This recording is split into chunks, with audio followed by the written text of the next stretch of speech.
السلام عليكم ورحمة الله تعالى وبركاته. قبل ما نبدأ معكم اليوم، الصلاة والسلام على خير البشر سيدنا محمد صلى الله عليه وسلم. مرحبا بكم في هذا الفيديو الجديد على قناتنا موضوع الساعة. كالعادة نتمنى أن يعجبكم وينال رضاكم. خليكم معنا حتى الأخير، أتمنى لكم مشاهدة ممتعة ومفيدة. بقوا معنا. أنا عمال أقول عليكم من بداية البطولة منتخب راقي، وتفرجوا على الرقي تقوموا تحرجوني الإحراج ده. يعني الظاهر ما ينام بيكم سالم الدوسري، والله دواء لكم يا منتخب الأردن، والله العلي العظيم. مدرب المنتخب المغربي ما جديد يريد يصافحكم، ترفضون تصافحوني؟ لا، احنا دلوقتي بقينا نعيش عصر المغرب في كرة القدم ويستحقه. لا لا لا لا لا، تصرف غير سليم من لاعبين المنتخب الأردني. مدرب المنتخب المغربي حاول يحييهم، تجاهلوه بشكل قريب. بعدين يزيد أبو ليلى بالمباراة الماضية هو اللي انتقد الكبرياء وانتقد سالم الدوسري، يقول ما سلم علينا زين. لا لا لا، مو صحيح مو صحيح.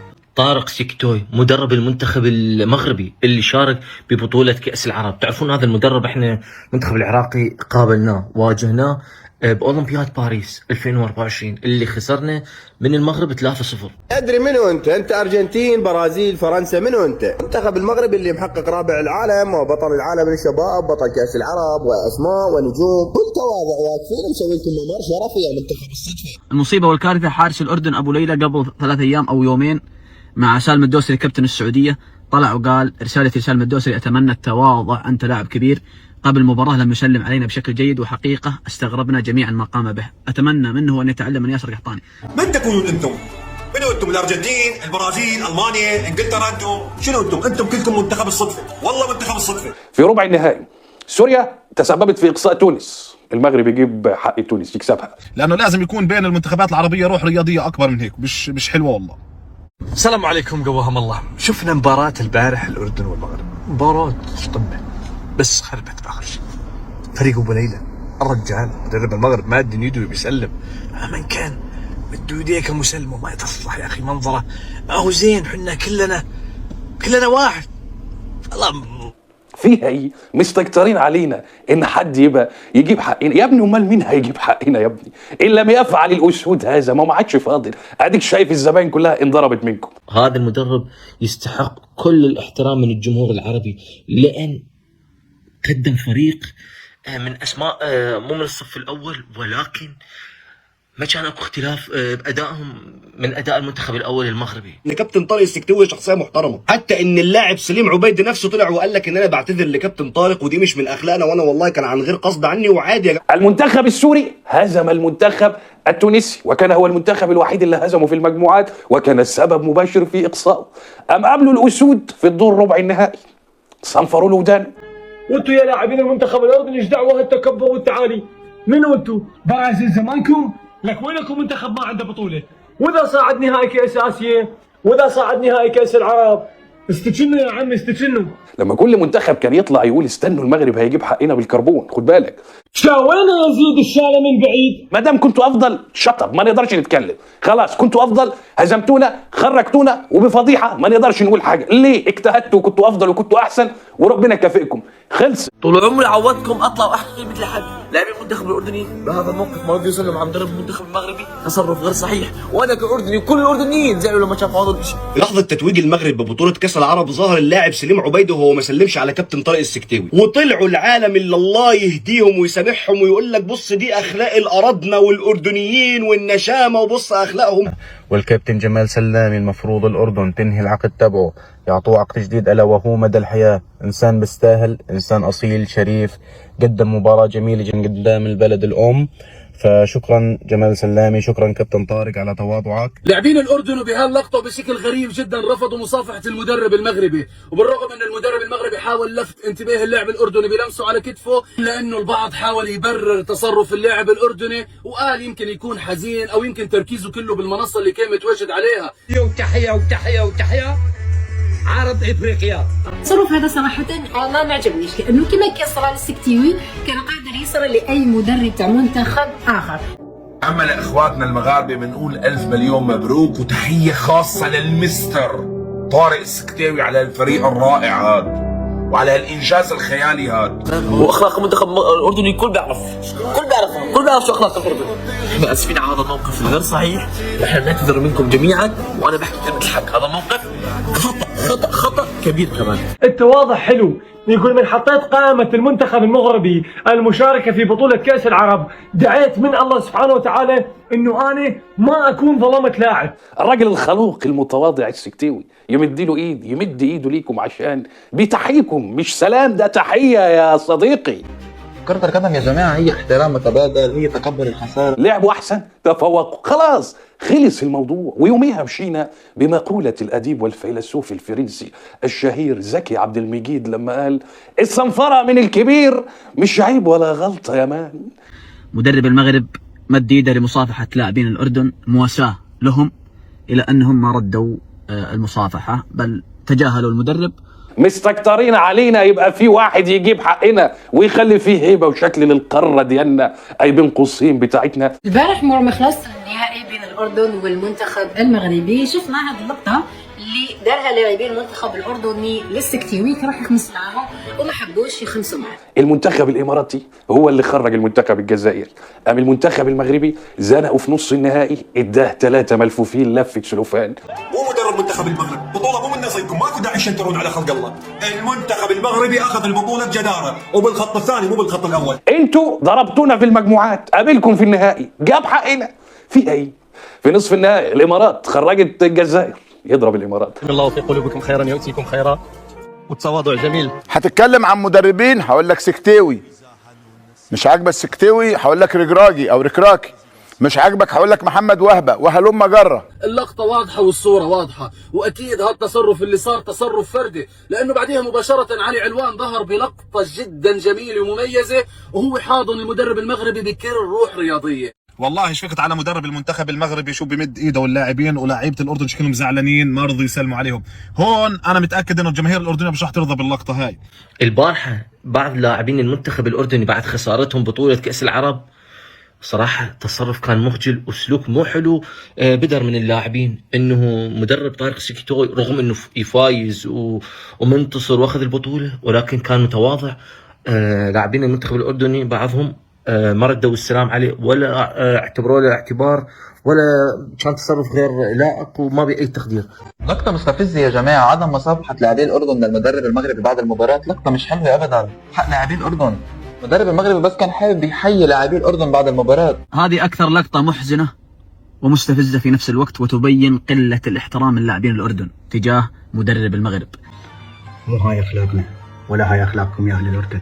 المنتخب المغربي على طاقة ومستوى عالي، منتخب خارق، كان من الممكن انه يعني ينهي المباراة اكثر من هاي النتيجة، ولكن كانوا يعني شوف انه سكتيوي راح يطبطب على اللاعبين رغم الخسارة، لانه كان حاسس مش عم حس اللاعبين، حب ينقص لهم الضغط، حب يلحق لهم فكرة انكم كنتوا احسن.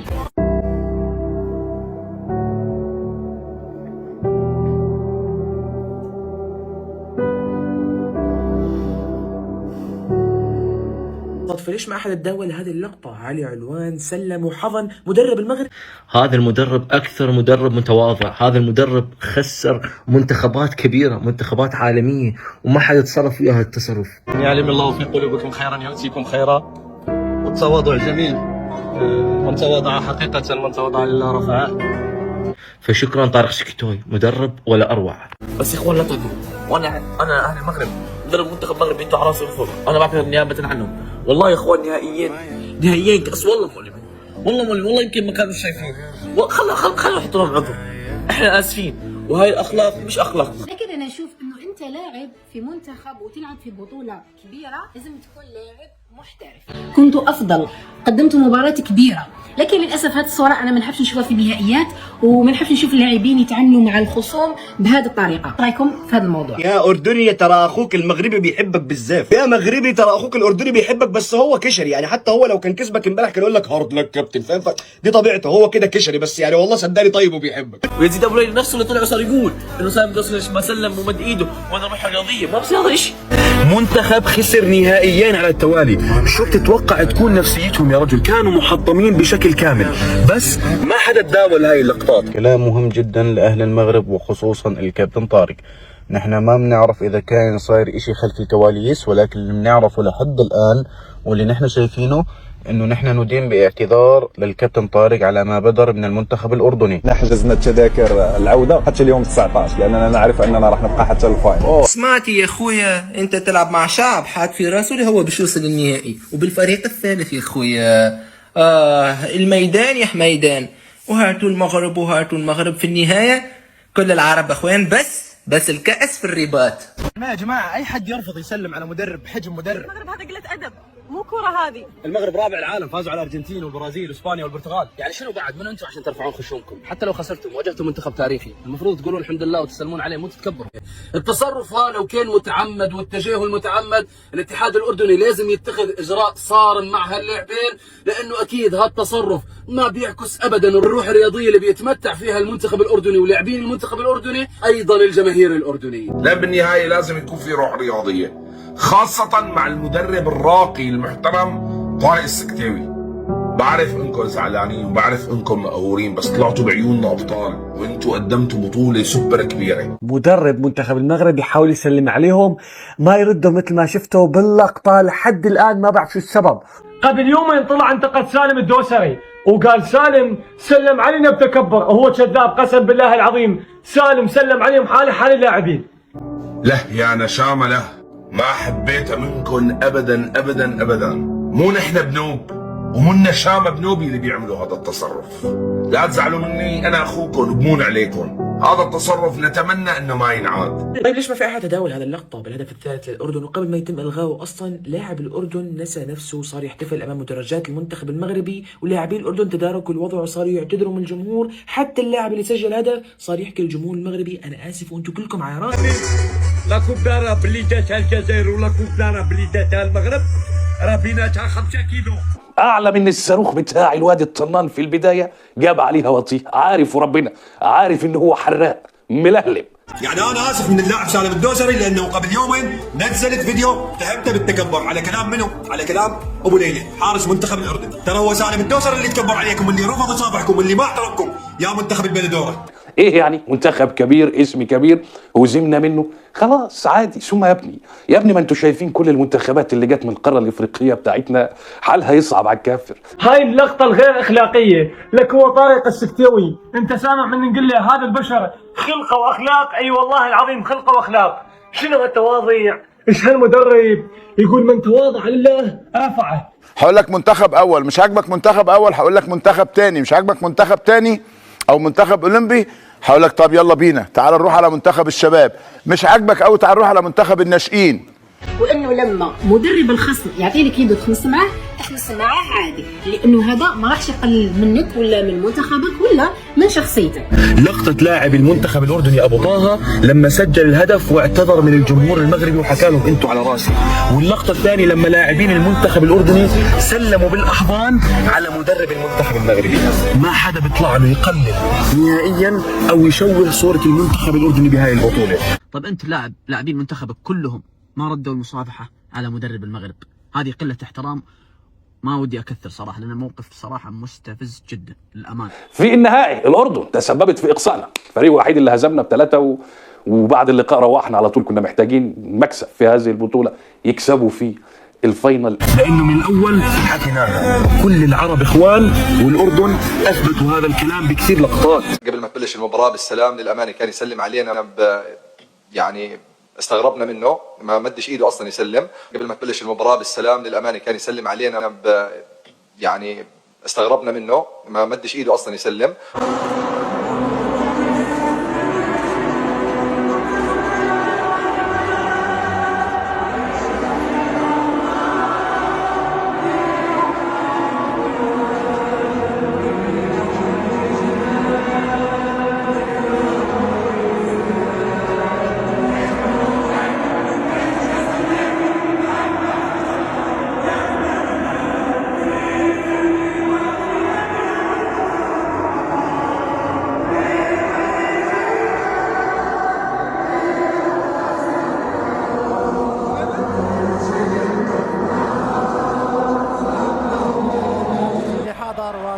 يعني لو يتكلم من اليوم إلين بكرة ما راح يأثر، لأن هذا كرغولي عنده أهداف، جاي يطلع حرته الآن، وسبحانه من زرع المحبة في وقت المباراة.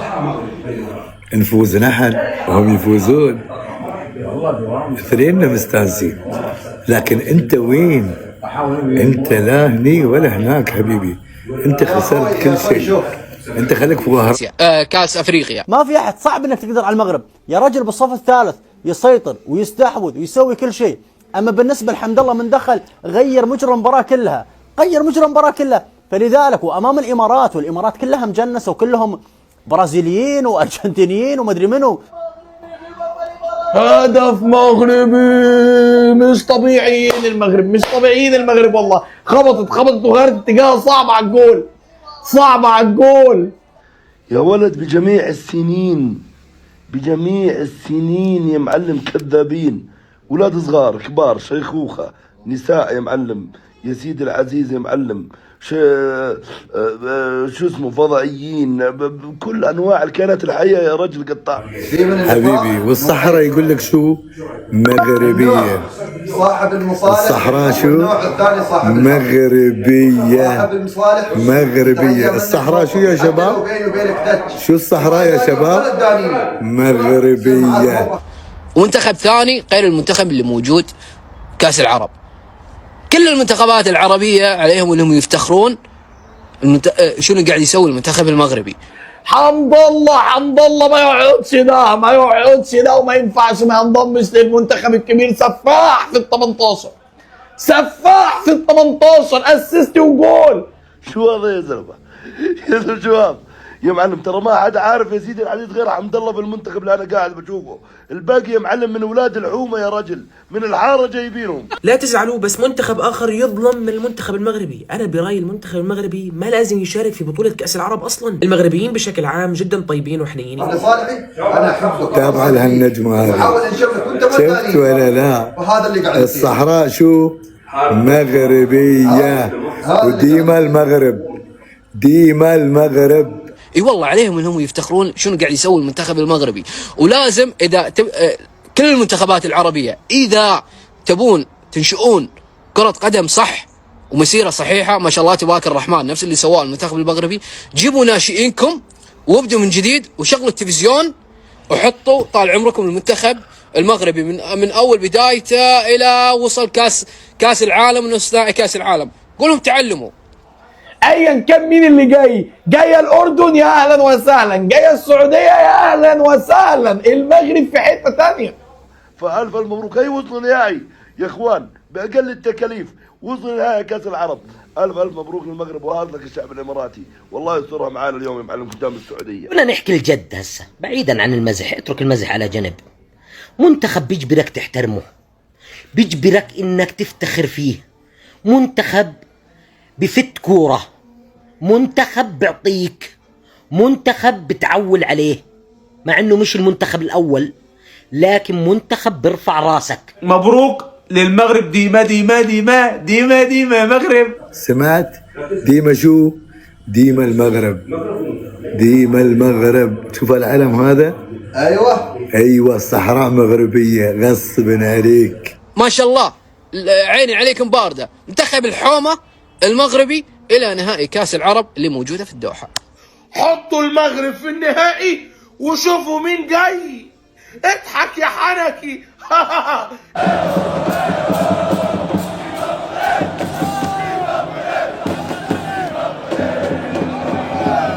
قلوبنا ودعواتنا معاكم ضحايا السيول والفيضانات اللي حصلت في المغرب. الله يرحمهم ويغفر لهم، ويا رب المفقودين يرجعوا سالمين، ويا رب يحفظ المغرب وأهله. يلا قولوا لنا شنو المواضيع اللي غدا ان شاء الله نتكلموا فيها وغادي نهضروا عليها في